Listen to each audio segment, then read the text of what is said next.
I never expected the office party to be the night everything ended. I went because spouses were invited, because it was December, because after 11 years of marriage, you show up for things even when you're tired. My name is Rowan Hale. I'm 42, work logistics, pay the mortgage, and I thought my life was steady. My wife, Maribel, had been with her firm for 3 years. She talked about it like a second home. I believed her. The venue was a renovated warehouse downtown, all exposed brick and amber lights. People laughed louder than usual, drank more than usual, touched shoulders longer than usual. I stood near the bar, nursing a club soda, watching Maribel move through the room like she belonged to it. She looked different there, lighter, less like the woman who said she was exhausted every night. I noticed him when she did. Alistair Finch, tall, neat beard, sleeves rolled just enough to signal charm without trying. They spoke close, the music pushing them together. I told myself it was harmless. Office people lean in. It's loud. I smiled when she glanced my way. She smiled back, quick, distracted. Then I saw the kiss. Not a mistake kiss, not a peck, a choice.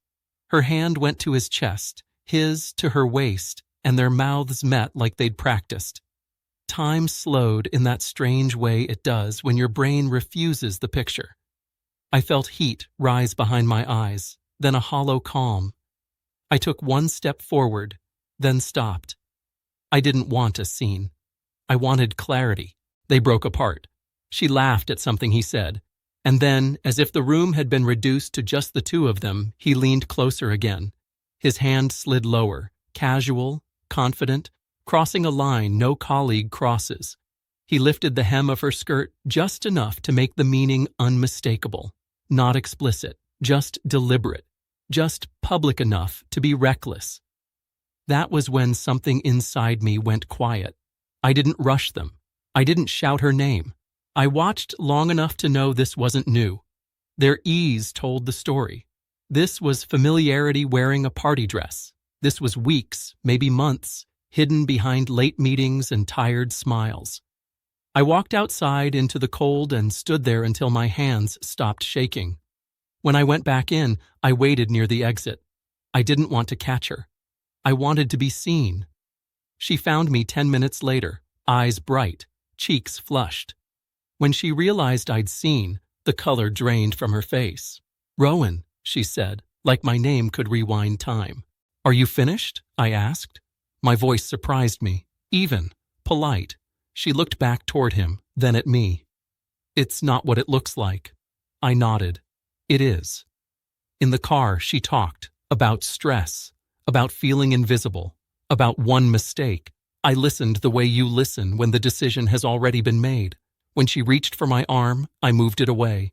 At home, I packed a bag. I took essentials. I left the rest. She cried then, real tears, finally focused. She asked me to stay, to talk, to sleep on it. I told her I would talk later, through the right channels. I drove to my brother's place and slept without dreaming. Morning brought messages, apologies, promises, explanations. I didn't reply. I booked a consult with a solicitor. I documented dates, times, receipts. I canceled shared subscriptions. I separated finances calmly. I didn't punish. I protected.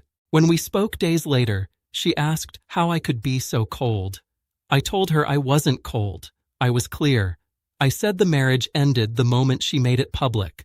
The moment she let another man disrespect us both in a room full of witnesses. She tried to reframe it as embarrassment, as alcohol, as a lapse. I reminded her that lapses don't look practiced. Choices do. She asked if there was any way back. I said trust doesn't regenerate after exposure. It scars. People took sides. Some said forgive. Some said fight. I chose neither. I chose distance. I chose dignity. I didn't badmouth her. I didn't chase him. I let consequences arrive on their own schedule. Weeks passed. The quiet settled. I started running again. I cooked for myself. I slept better. The ache dulled into something manageable. One evening, I realized I was breathing easier than I had in years. The party didn't ruin my life. It revealed it. I didn't lose my wife that night. I lost an illusion. And while that hurt, it also freed me. I walked into that warehouse married. I walked out awake. That was the last gift she gave me, and I accepted it. Later, I learned details I hadn't asked for. Colleagues whispered. Invitations stopped arriving. HR schedules changed. None of that mattered to me, but it taught me something useful about sunlight. Secrets thrive in dim rooms. Once exposed, they shrink. Maribel wanted discretion back. She wanted normal. I wanted distance. Those wants don't negotiate. I met Alistair once, accidentally, outside a coffee shop. He looked smaller without music and wine. He apologized, as if that were currency. I told him apology belongs to people you wrong directly. He nodded, relieved to be dismissed. I walked away lighter. I'm not bitter. I'm informed. I know now that respect is not loud declarations or anniversary posts. It's restraint. It's boundaries kept when no one is watching.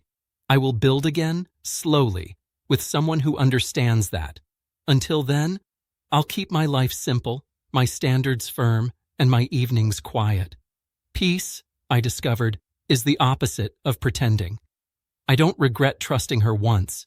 Trust is not foolish. Staying after proof is. The night taught me to leave early, leave clean, and leave without theatrics. That lesson cost me a marriage, but it returned my self-respect. I carry that forward daily,